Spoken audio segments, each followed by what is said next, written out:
Not every home needs to go on the open market. In fact, some of the best sales, especially in higher price points, happen quietly behind the scenes. Today, I'm going to show you how off-market sales work and when they actually make sense. My name is Marquez. I've been in Bay Area real estate since 2007, working with many sellers in higher end communities like Danville. And one conversation that comes up more often than you think is this: can I sell my home without putting it fully on the market? What is an off-market sale? An off-market sale means selling your home without listing it publicly on the MLS.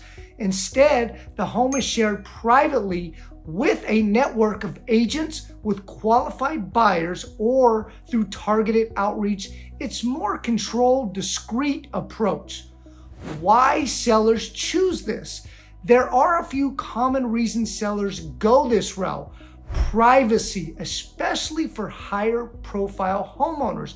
Convenience, fewer showings, less disruption, testing the market quietly, or simply wanting a clean, direct sale. For home sellers, this approach makes a lot of sense. The trade-off. But there's an important trade-off.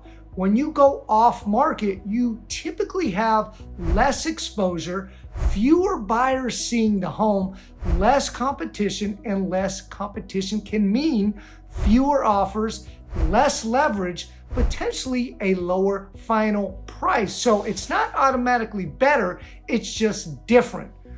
When it works best, off-market strategies tend to work best when the property is highly desirable, the price point is higher, the seller values privacy over maximizing price, or there's already a buyer demand in the network. In these cases, a quiet sale can be efficient and smooth. Hybrid strategy. One strategy I often recommend is a hybrid approach. Start off market, test pricing, gauge interest, identify serious buyers. Then, if needed, go to the open market with a refined strategy. This gives you flexibility while still protecting your upside. In areas like Danville, we do see off-market opportunities, especially in higher price points.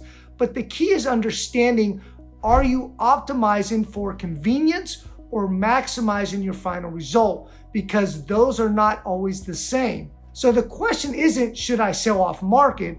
The real question is, what strategy best aligns with my goals? Because the right approach depends on your priorities. If you're considering selling and want to explore both on-market and off-market options, I'm always happy to help you walk through it. No pressure, just a clear strategy. And if you found this helpful, make sure to subscribe. I share weekly insights to help homeowners make smarter real estate decisions. I'll see you on the next video.